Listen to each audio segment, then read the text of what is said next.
It's the story of how absolute power can transform love into obsession, grief into madness, and a human being into a living doll created to serve one man's twisted fantasy.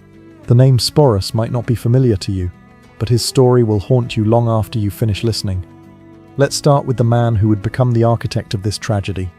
Nero wasn't born evil. In fact, his early reign showed remarkable promise. When he ascended to the throne at just 16 years old, many Romans believed they were witnessing the dawn of a golden age. He reduced taxes, funded public entertainment, and even performed in theatrical productions that delighted the common people. But absolute power has a way of corrupting even the most promising souls, and by 65 AD, something had fundamentally broken inside the emperor's mind.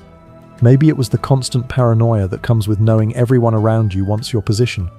Maybe it was the isolation of being the only person in an empire of 60 million who could never be contradicted, never be challenged, never be told they were wrong. Or maybe it was what happened to the one person he claimed to love more than life itself. Her name was Poppaea Sabina, and she was everything Nero thought he wanted in a woman, beautiful beyond description, intelligent enough to match his own grandiose vision of himself, and ambitious enough to share his dreams of eternal glory. But Poppaea wasn't just another pretty face in the imperial court. She possessed the kind of sharp political instincts that made her a formidable ally, or a dangerous enemy. When Nero first laid eyes on Poppaea, he was already married to Octavia, the daughter of the previous emperor. It had been a cold, loveless political marriage. Poppaea represented everything that Octavia was not. Where Octavia was quiet and reserved, Poppaea was vivacious and commanding. Where Octavia sought to avoid attention, Poppaea reveled in being the center of everyone's gaze. The affair between Nero and Poppaea began as a typical Roman scandal. But what started as adultery quickly evolved into something much more dangerous: genuine obsession. Nero wasn't just attracted to Poppaea's beauty, he was consumed by her in a way that terrified even his closest advisors. Ancient historians describe Nero's behavior during this period as increasingly erratic and possessive. He would fly into murderous rages if other men so much as looked at Poppaea too long during public functions. He began stationing guards around her at all times, ostensibly for protection but really to monitor her every interaction. He lavished her with gifts that bankrupted the imperial treasury: jewels from India, silks from China, perfumes from Arabia. But perhaps most tellingly, he began to reshape reality itself to accommodate his obsession. First, he divorced Octavia, a shocking move that alienated many supporters. Then he announced his intention to marry Poppaea in a full imperial ceremony. The wedding was a spectacle of unprecedented luxury, with Nero sparing no expense to demonstrate his devotion. Even marriage couldn't satisfy Nero's need to possess Poppaea completely. He began to isolate her from family and friends, surrounding her with people who owed their positions entirely to his favor. He commissioned dozens of portraits and sculptures of her, not just for public display but for his private chambers, so he could look upon her image, even when they were apart. Ancient sources tell us that Nero would sometimes spend hours simply watching Poppaea as she went about her daily activities. This wasn't romantic devotion, it was the behavior of someone who had confused love with ownership, who saw another human being not as an independent person, but as a beautiful object that existed solely for his pleasure. Poppaea, for her part, seemed to understand the dangerous game she was playing. She was intelligent enough to recognize that her beauty and Nero's obsession gave her unprecedented power, but also shrewd enough to realize this power came with enormous risks. She began using her influence to advance her family's interests, building a network of supporters who would protect her if Nero's affections ever wavered. But Poppaea had one fatal flaw. She wasn't afraid to stand up to Nero. Unlike everyone else in the imperial court who had learned to anticipate the emperor's moods, Poppaea retained her independence of spirit. She would argue with him about policy decisions, criticize his artistic pursuits, and even mock his performances when she thought they were subpar. The details of what happened on that fateful day in 65 AD vary depending on which ancient historian you believe, but the outcome was always the same. During what started as a typical domestic argument, some sources say about Nero coming home late from chariot races, others about his theatrical pursuits. The emperor lost control in a way that would haunt him forever. According to Tacitus, the argument escalated when Poppaea dared to criticize Nero's priorities, suggesting he cared more about his public image than his responsibilities as a husband and father. She was pregnant at the time, carrying what would have been their second child, and perhaps the stress made her less willing to tolerate Nero's increasingly erratic behavior. What happened next has been debated by historians for centuries, but the consensus is that Nero, in a fit of rage, either kicked or struck his pregnant wife with such brutal force that she suffered fatal internal injuries. Some sources suggest it was a single blow to her abdomen. Others describe a sustained attack that left her bleeding and unconscious on the marble floor. Imagine the moment when Nero realized what he had done. The man who commanded 30 legions, who could have anyone executed with a word, who was worshipped as a god in eastern provinces, had just destroyed the one thing he actually cared about. The woman he had obsessed over was dying because of his own uncontrolled violence. Ancient sources describe the scene that followed as one of the most pathetic in imperial history. Nero reportedly threw himself on Poppaea's body, alternately begging her forgiveness and commanding her to live, as if his imperial authority extended even over death itself. He summoned the best physicians in Rome, offering them fortunes to save her life, threatening them with torture if they failed. But it was too late. Poppaea died within hours, taking with her the unborn child who might have been Nero's heir. In that moment, something fundamental broke inside the emperor's mind. The grief that followed wasn't just emotional devastation. It was a complete break with reality. Nero's mourning became legendary. He refused to have Poppaea's body burned according to Roman custom, instead having it embalmed and placed in a tomb more elaborate than those of previous emperors. He declared her divine, established a cult in her honor, and spent days talking to her corpse as if she could still hear him. The imperial court now had to navigate an even more treacherous landscape. Courtiers were expected to participate in the fiction that Poppaea was somehow still alive, referring to her in present tense and leaving her favorite seat empty at banquets. Anyone who suggested the emperor should move on was immediately exiled or worse. It was during this period that Sporus first entered Nero's line of sight, though the young man had no idea he was walking into a nightmare. Sporus was probably around 14 or 15, born into slavery in the imperial household, and freed as a child. He had been raised within the palace walls, receiving education that prepared him for administrative duties. This was actually a position of relative privilege. Freedmen in imperial service often enjoyed better conditions than freeborn citizens of lower classes. But this privilege came with complete dependence on imperial favor. Freedmen owed everything to their former master's generosity, creating absolute vulnerability. They could be elevated to great influence, but also discarded, punished, or killed on a whim, with no legal recourse. What made Sporus special in Nero's eyes wasn't his intelligence or skills, it was his face. Multiple ancient sources agree that the young man bore an uncanny resemblance to dead Poppaea, particularly around the eyes and delicate bone structure.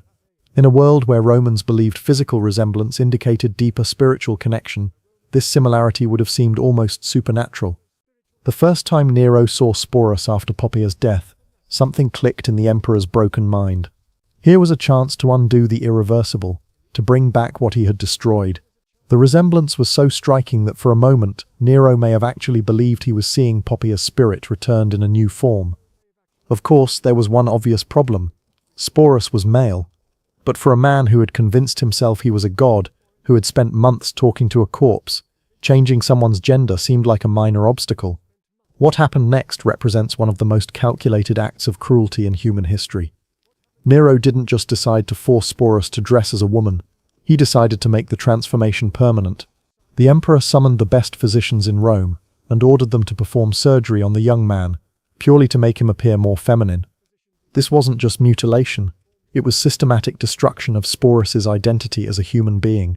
The procedure was dangerous, painful, and irreversible, often resulting in death from infection or blood loss. But even if Sporus survived, he would be forever changed, physically, emotionally, and socially. He would never father children, never experience normal relationships, never even be considered fully male by Roman society. The surgery took place in the imperial palace, in quarters specifically prepared for the purpose. Ancient surgical procedures were primitive, relying on basic instruments and crude anesthetics. The process would have been excruciating, lasting hours, with significant risk of death. Sporus would have been held down by guards while physicians approached with their instruments, knowing his screams would fall on deaf ears. Once Sporus recovered, a process taking weeks or months, Nero announced something that shocked even jaded Roman aristocrats. He was going to marry the young man in a full imperial wedding ceremony. The preparations took months and consumed enormous resources. Sporus was given a new name, Sabina, after the dead empress, and moved to special quarters where he could be prepared for his new role. Imperial seamstresses created an entire wardrobe, designing gowns that would flatter his modified physique and hide remaining masculine characteristics. Master jewelers crafted ornaments specifically for him, many incorporating gems that had once belonged to Poppaea herself. These weren't just accessories, they were tangible links to the dead woman, physical reminders of the person Sporus was being forced to replace. Makeup artists taught him cosmetic techniques to feminize his features. They showed him how to use kohl to make his eyes appear larger, how to apply rouge for rosy cheeks, how to use powders to soften facial angles. These lessons weren't just about appearance, they were exercises in systematic erasure of his original identity. Hairdressers instructed him in elaborate styling techniques, fashionable among aristocratic Roman women. His hair was cut, curled, and arranged in complex patterns, often incorporating expensive ornaments. The process could take hours daily, requiring multiple servants and heated metal tools. But perhaps most psychologically damaging were lessons in feminine behavior and deportment. Sporus was assigned tutors who taught him how to walk, sit, and gesture in appropriately ladylike ways. He learned how to hold his hands, position his feet, arrange his clothing when seated, and move through space conveying grace rather than masculine strength. Voice coaches worked with him to modify his speech patterns, teaching him to speak in higher tones and adopt linguistic mannerisms associated with feminine discourse. This was perhaps the most challenging aspect, as vocal patterns are deeply ingrained and difficult to change consciously. Can you imagine the psychological torture of this transformation? Every day, Sporus was forced to look in mirrors reflecting back a stranger wearing his face. Every lesson in feminine behavior reminded him that his identity was being systematically erased. Every piece of jewelry that had once adorned a dead woman was now a shackle binding him to a role he never chose. The wedding was scheduled for spring 67 AD, timed to coincide with religious festivals that would add ceremonial weight. Nero spared no expense, treating it as a legitimate imperial wedding worthy of the greatest emperor in Roman history. The ceremony took place in the largest palace hall, decorated with imported flowers and illuminated by thousands of oil lamps. Musicians played traditional wedding songs, while servants offered finest wines and delicacies. To outside observers who didn't know the full story, it might have looked like a normal imperial wedding. But those in the know understood they were witnessing something unprecedented and disturbing. Here was the most powerful man in the world, publicly marrying a surgically modified teenage boy dressed as his dead wife. The ceremony included all traditional Roman rituals, exchanging vows, joining hands, sharing sacred bread, signing legal documents making this union official. The guests played their parts with accomplished acting skills, offering congratulations and expensive gifts while maintaining appropriate joy. But the atmosphere must have been thick with barely concealed horror, fascination, and nervous energy that comes from participating in something fundamentally wrong. Following the wedding, Nero treated Sporus exactly as he would a legitimate empress. The young man received his own household staff, quarters within the palace complex, and income from the imperial treasury. He had his own litter for traveling, horses for riding, and retinue of supporters. But all this apparent luxury came with a terrible price: complete erasure of his original identity and constant performance of a psychologically devastating role. Sporus was expected to accompany Nero to public functions, sit beside him at state dinners, and play the devoted wife in all interactions. This wasn't just about appearances. Nero genuinely seemed to believe he had successfully resurrected Poppaea. He would call Sporus by his dead wife's name, reminisce about shared memories that had never happened, and expect responses maintaining the elaborate fiction. For Sporus, every day became a high-stakes performance where the slightest mistake could mean death. He had to remember not just how to look and act like a woman, but how to respond as if he were Poppaea herself. When Nero mentioned events from his previous marriage, Sporus had to react as if he remembered them personally. Ancient sources describe Sporus as becoming increasingly skilled at this deception, developing an almost supernatural ability to anticipate Nero's moods and respond appropriately. But they also note he grew more withdrawn and melancholic as time passed, though he continued playing his assigned role perfectly in public. The psychological strain is almost impossible to imagine. Every morning Sporus woke in rooms decorated to remind him of a dead woman he'd never met. Every mirror reflection bore no resemblance to his original appearance. Every conversation required pretending to be someone else, having memories and experiences that weren't his own. For over 2 years, Sporus lived this bizarre existence, But his ordeal reached new heights when Nero decided to tour Greece. The emperor fancied himself an artist and was eager to compete in Greek festivals where he believed his talents would be properly appreciated. Naturally, Sporus accompanied him, displayed to foreign dignitaries as the Empress of Rome. Imagine Greek aristocrats trying to make sense of their conqueror, traveling with a teenage boy dressed as a woman, demanding everyone treat this obvious fiction as reality.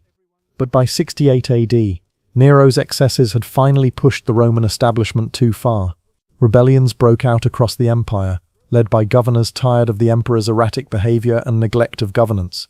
The Praetorian Guard declared opposition to Nero's continued rule, and the Senate condemned him as an enemy of the state. When Nero finally fled Rome with a small group of supporters, Sporus was among them. Even facing death, the emperor couldn't leave behind his living reminder of Poppea. They holed up in a villa outside Rome, waiting for either rescue or capture, while Nero alternated between grandiose escape plans and theatrical preparations for suicide. When word came that enemies were closing in, Nero finally chose death over capture, but his suicide left Sporus incredibly vulnerable. As one of the most visible symbols of Nero's reign, he was both a valuable prize and dangerous liability for whoever claimed power next. What followed was perhaps even more tragic. Sporus became a political pawn, passed from one powerful man to another like valuable property, first claimed by Nymphidius Sabinus, then by Otho, then by Vitellius, each treating him much as Nero had, keeping him dressed as a woman and calling him by Poppaea's name. It was under Vitellius that Sporus's nightmare reached its ultimate conclusion. The new emperor decided to use him for public entertainment in the Colosseum, specifically in a reenactment of mythological scenes involving violence and humiliation. For Sporus, this represented the ultimate degradation, being sexually humiliated in front of thousands for their amusement. Rather than submit to this final humiliation, Sporus made the only choice that was truly his own in years. He took his own life, probably by poison, sometime in 69 AD. He was probably no more than 20 years old. In death, Sporus finally escaped the grotesque theatre that had consumed his life. His story became a cautionary tale about the dangers of absolute power and the human cost of imperial excess. But ancient historians seemed less interested in Sporus as a person than as a symbol of imperial decadence. What makes his story so haunting isn't just the abuse he endured, but how he was systematically stripped of identity and agency. From the moment Nero decided he resembled Poppea, Sporus ceased to exist as an individual and became instead a canvas for the emperor's twisted fantasies. The fact that Sporus chose death over further humiliation suggests that somewhere beneath the layers of forced femininity and imperial conditioning, some spark of his original self survived. His suicide was both tragedy and final act of defiance, a refusal to be degraded further, even at the cost of his life. Perhaps most tragically, we know almost nothing about who Sporus was before his transformation. What were his hopes and dreams? What did he want to do with his life? All of that was erased when he became Nero's living doll, replaced by a performance so complete that his original identity disappeared entirely. The boy who was forced to become an empress, who endured years of psychological and physical abuse, who finally chose death over further degradation. His story deserves to be remembered not just as a curiosity from ancient Rome, but as a testament to both human cruelty and human resilience. In choosing his own death, Sporus reclaimed the one thing denied him throughout his adult life, the power to make his own choice about his fate. His story reminds us that behind every historical narrative of imperial grandeur, there are individual human stories of suffering and survival that deserve our attention and our compassion, even across the vast gulf of 2,000 years.